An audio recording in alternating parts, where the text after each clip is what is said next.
Yeah, so my dumbass didn't press record on the previous video. I just completed the session, I made a beat, and this is what it sounds like.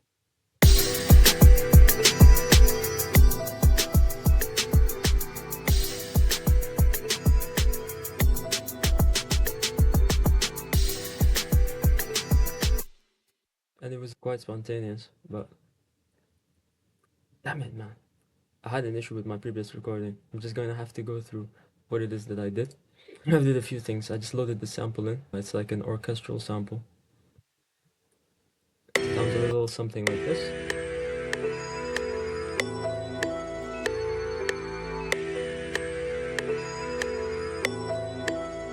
Sounds like ethereal, but at the same time, I've got halftime put on the mixer channel.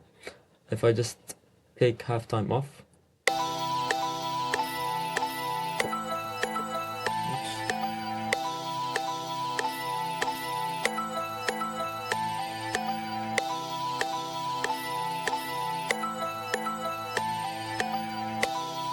drop that down a little.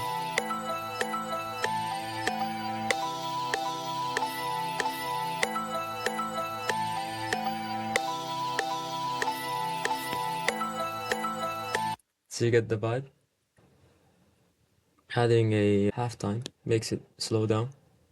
Sounds a bit darker and a bit slower as well.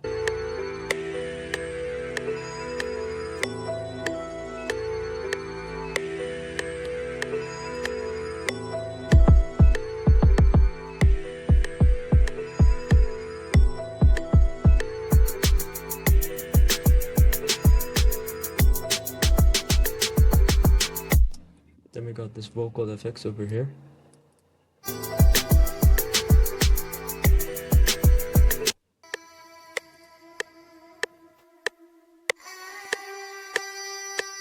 And we kind of just slapped some halftime on it as well. So without halftime it sounds like this. With halftime.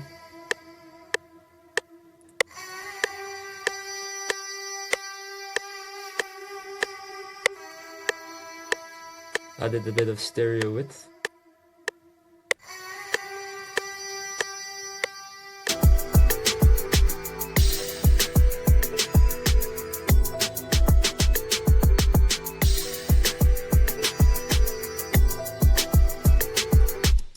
Not to forget, we have an element over here, the bell pad.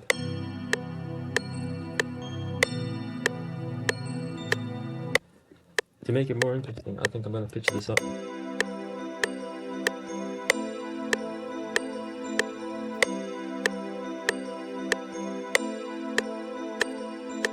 You add the sample chop onto that, it sounds like this.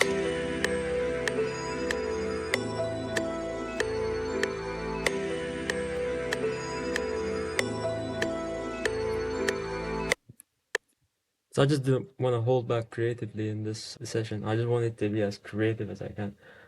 And I added as much, like I just trusted my intuition as I was producing, as I was creating. I was like, this sounds good, so I'm gonna stick to that. And that's really the magic of it, isn't it? When you're producing, when the producer's in their element, they really know what sounds right and what doesn't. I witnessed this magical moment where I'm like, this sounds right. I know this sounds right.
got that ethereal vibe.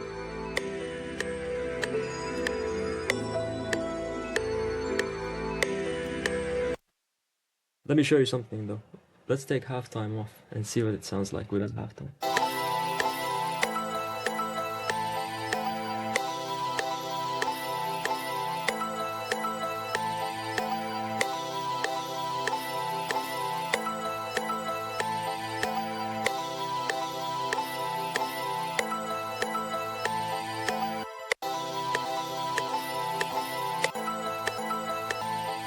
What I did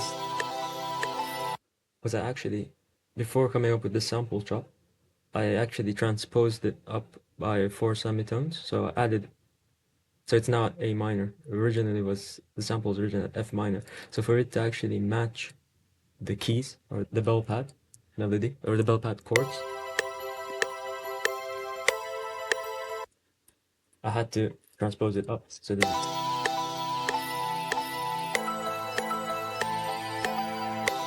so now as you can see, the sample chop falls in line with the bell pad. And that's how you know it works perfectly. They both complement each other.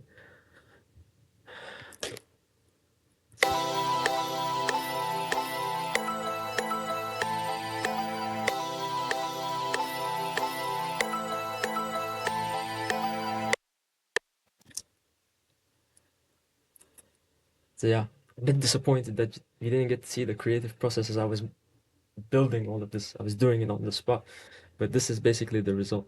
And I wanted to keep the session simple. Always trust your intuition. Trust your intuition and always know what you want. But when you're producing, sometimes you have this, you're a bit doubtful. Does this sample sound right or does it not?